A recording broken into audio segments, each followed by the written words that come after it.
अकील मलिक साहब ने कहा था जी कि वो जो इमरान खान साहब ने जलसा मुलतवी करवाया था, तो इन्होंने कहा वो ठीक है, हुकूमत ने रब्ता किया था। हालांकि इनके कुछ बहुत सीनियर मिनिस्टर्स जो हैं वो डिनाई करते रहे, लेकिन इन्होंने जुर्रत का मुजाहरा किया और इन्होंने एक बात एडमिट कर ली, उसको कंफर्म कर दिया है अली मीन गंडापुर साहब ने। तो अब अगर गंडापुर साहब कह रहे हैं कि उनके साथ इस्टेब्लिशमेंट ने कांटेक्ट किया और उसके बाद फिर जो है वो जेल खोली गई, खान साहब से रब्ता हुआ, अच्छी बात है, खान साहब ने भी ओबलाइज कर दिया उनको। उन्होंने भी सोचा होगा कि एक सेंसिटिव मजहबी मामला है, तो इसमें हमें भी हालात की नज़ाकत का ख्याल करना चाहिए। लेकिन ये तो साबित हो गया ना कि बैकडोर चैनल से तहरीक इंसाफ के राब्ते हैं इस्टेब्लिशमेंट से। सर, ये खान साहब के साथ मैं समझता हूँ कि ये इस तरह का ये पहला राब्ता था, और मैं समझता हूँ इस तरह का पहला राब्ता खान साहब ने हमेशा ये कहा है कि ये मुल्क मेरा है, अवाम मेरे हैं, और कभी तहरीक इंसाफ ने इंतशार की सियासत नहीं की। ये तो 9 मई का एक वाक़या हमारे ऊपर थोप दिया गया ना, कभी इसके महरक़ात, वक्त और तारीख ज़रूर सामने इस मुल्क के शहरी देखेंगे, दुनिया देखेगी। जब उनको बताया कि हज़ारों लोग यहाँ इकट्ठे हैं सुप्रीम कोर्ट के बाहर, मजहबी तंजीमें, और सेम डे उस दिन वो भी है, और एक बड़ी मोबिलाइजेशन जो हमारी लाखों की तादाद में होनी थी, तो इससे कोई बड़ा नुकसान हो सकता है। उन्होंने कहा ठीक है, इसको आप मौखर कर दें, पोस्टपोन कर दें।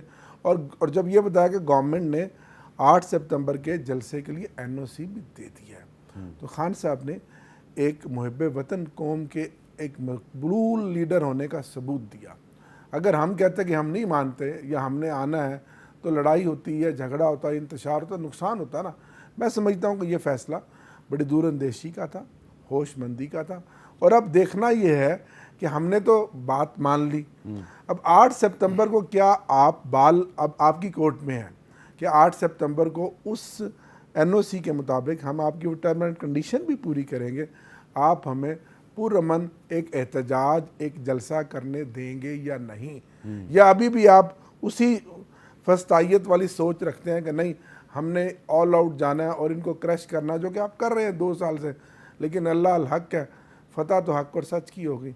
अवाम तो आज भी तहरीक इंसाफ के साथ खड़े हैं, आपकी तो कांपें टांग रही हैं, ना हुकूमत है, ना लोग बिल बला रहे हैं। कल पाकिस्तान की तारीख का एक बहुत बड़ा एहतजाज 28 तारीख को होने जा रहा है, जो पूरे पाकिस्तान में मुल्क गिर छोटे ताजरों की हड़ताल एहतजाज कर रहे हैं। लेकिन आपकी पार्टी ने तो सर, हम भी उसकी सपोर्ट कर रहे हैं। अच्छा, आप भी सपोर्ट कर रहे हैं? सपोर्ट कर रहे हैं सर। रात कोर कमेटी की मीटिंग में और पॉलिटिकल कमेटी में हमने उसको इंडोर्स किया कि हम ताजरों के साथ हैं, क्योंकि उनको जो मसाइल हैं बड़े जायज़ मसाइल हैं। बिजली के बिल्स हैं, बाकी उनके ऊपर टैक्सेस हैं, बाकी सारी चीज़ें। चलें उस पर भी बात तो हुकूमत तो हमें कहीं नज़र ही नहीं आती। अच्छा मीर साहब, इस पे मैं थोड़ा सा ज़रूर कहूँगा, क्योंकि मैं आज भी अपनी बात पे खड़ा हूँ। हुकूमत ने राब्ता किया, इस्टेब्लिशमेंट ने राब्ता नहीं किया।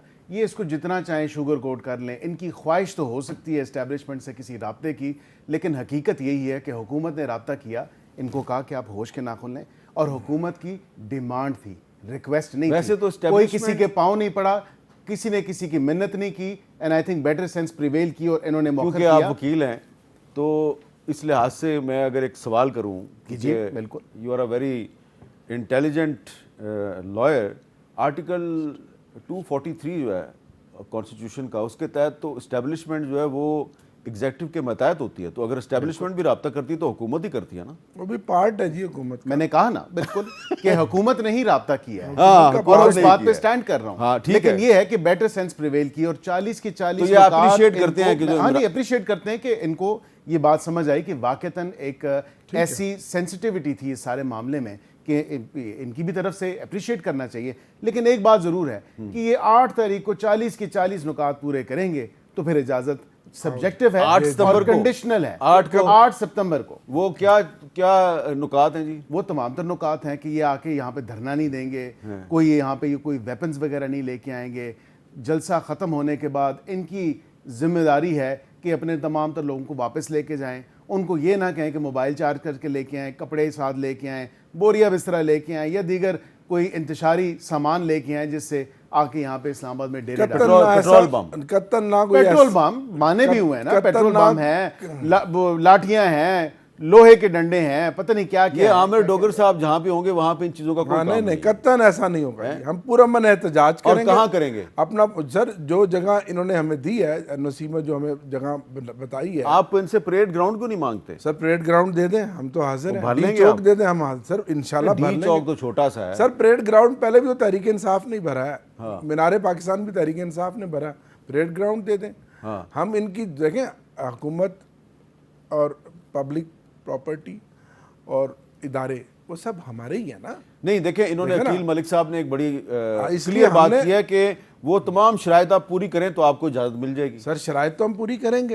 हाँ, और बिल्कुल हम, और उसके लिए होता ये है, मैं खुद भी बतौर ऑर्गेनाइज़र जलसों की इजाज़त मुल्तान में लेता रहा हूँ। हम एक फिर एक श्योरिटी बॉन्ड इनको देते हैं डीसी को कि जी ये चीज़ें हम फुलफिल करेंगे और इसके मुताबिक, और सिक्योरिटी आप देंगे, वॉक थ्रू गेट आप देंगे, सर्च आप करेंगे, हम बैठेंगे 2 घंटे 3 घंटे की जितनी भी हमारी एक्टिविटी है वो करके, और पूरा अमन तरीके से हम मुंतशिर होकर लोग घरों को वापस चले जाएंगे। यही एक पेट सेटरन है पूरी दुनिया के अंदर या पाकिस्तान के अंदर। अब ये कोई नई से नई चीज़ें ले अच्छा, आए, लेकिन तो मलिक ये 40 की बजाय 140 कंडीशन कर ले। हम जलसा करेंगे, आप हमारे साथ ताउन करें, हमने आपके साथ ताउन किया है, हम अपना पूरा मन एहतजाज करेंगे और करके हम घरों को चले जाएंगे।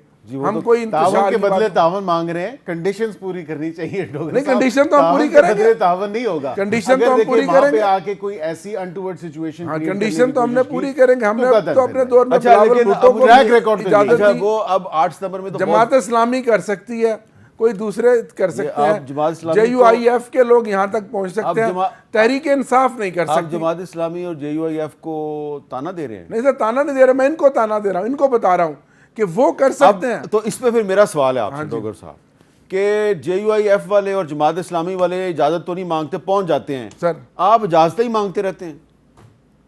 सर ये तो बात आपने सही की है। नहीं नहीं नहीं नहीं, जज्बात के हवाले से तो सही किया है, लेकिन हम ऑलरेडी 9 मई के हवाले से जो चीज़ें अब तक भुगत रहे हैं, हम नहीं चाहते कि हमारी वजह से फिर हम पर ये इल्ज़ाम लगे कि ये मुल्क में इंतशार पैदा करना चाहते हैं। हम कानून और आइन के दायरे में रहकर इजाज़त के साथ, NOC के साथ अपना पूरा मन एहतजाज करना चाहते हैं।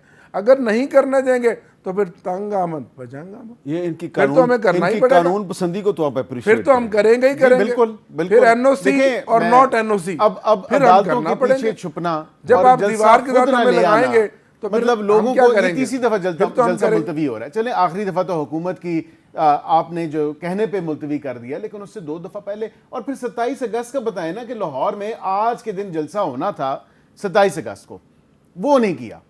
वहां पे कोई लोग मोबिलाइज नहीं कर सके और उन्होंने कहा कि किसी का बाप आ जाए, कुछ हो जाए, जलसा तो होगा। 27 का भी नहीं हो। ये 8 तारीख को भी आप देख लेंगे, हीलो बहानों से काम, और ये फिर अदालत पे मामला जाएगा और अदालत फिर ये देखें कहेगी सर, कि ये- तारीख है, ये- तारीख ये पे इन्होंने तारीख, advance अपनी तारीख planning बता पे दी मेरे तारीख, भाई ने। और देखो ना जलसा जी। कोई नहीं, अल्लाह अवाम का- मोबिलाइज नहीं। अच्छा, 8 सितंबर तो अभी काफी दूर है, लेकिन ये इस्लामाबाद में जगह जगह जो इतने बड़े बड़े कंटेनर खड़े किए ये हुए सब हैं, देखें, और ये इधर से डी चौक भी बंद है, वो उधर से सरीना चौक भी बंद है, सिर्फ एक मार्गला रोड खुली हुई है। आपने parliament house, supreme court, high court या कहीं पे भी जाना है, सिर्फ एक रोड खुली हुई है। बस। 8 सितंबर तो बहुत दूर है, तो आपने ये इतनी इस्लामाबाद खौफ में है। क्यों? नहीं, बिल्कुल कतई नींदें उड़ी ये हुई भी हैं। इनकी खाम ख्याली है कि घबराहट है। कंटेनर शायद इनके लिए लगाए गए थे। कंटेनर्स लगाए गए थे, आपको याद होगा कि एक बड़ी सेंसिटिव नेचर का केस था, मुबारक सानी केस, और उसमें फिर मजहबी जमातें, उनका भी एहतजाज था, वो तमाम तर चीज़ें वो तो थी। खत्म हो गया। हो गया ख़त्म। उसके बाद यूटिलिटी का एहतजाज वो भी उन्होंने अनाउंस कर लिया है, ताजिरों ने अपना अनाउंस किया है एहतजाज। इस्लामाबाद की जितने आपको सफारती यहाँ पे जो लोग हैं, सफारत खाने हैं बिलखसूस रेड जोन के अंदर, उन तमाम लोगों ने उस दिन कहा, उन्होंने कहा कि ये सिक्योरिटी सिचुएशन है। और कुछ सफारतकारों के खिलाफ सोशल मीडिया पे तो कैंपेन भी चल रही है। जी, मेरी कुछ नज़र में आया, मैंने इल्जाम लगाया जा रहा है जी कि वो इमरान खान की रिहाई के लिए बड़ी कोशिश कर रहे हैं। देखा। और अगर किसी ऑपरेशन गोल्डस्मिथ पे काम हो रहा है तो पाकिस्तान को तो कतई ये कबूल नहीं है और ना इसको अच्छा, accept बाकी करेगा। किसी ऑपरेशन गोल्डस्मिथ पे काम हो रहा है? मेरे ख्याल से अभी देखा जा रहा है उसको। फिल वक़्त के तो कुछ नज़र जो आया है उस पर ज़ाहिरी बात है, जब आप रेजोल्यूशन अमरीकी पार्लियामेंट में पास करते हैं, फिर House of Lords, House of Common के लोगों के साथ जाके मिलते हैं, फिर आप UN की जो एक ह्यूमन राइट्स की वो जो एडवाइजरी कमेटी है, उधर जाके आप वहाँ पे अपना एक मुद्दा उठाते हैं। उसके अलावा जो तमाम तर बैरूनी ताकतें हैं वो इस बात पे कहती हैं कि जी एक शख्स के साथ बहुत नाइंसाफ़ी हो रही है, लेकिन ये नहीं देखा जाता कि मियाँ मोहम्मद नवाज शरीफ के साथ क्या हुआ, मरीम नवाज के साथ क्या हुआ, शहबाज शरीफ के साथ क्या हुआ, राना सनौल्ला के साथ क्या हुआ, ख्वाजा आसिफ के साथ क्या हुआ, इन तमाम लोगों के साथ जो किन्होंने किया, ये आप जवाब दें ना कि किन्होंने किया। किन्होंने किया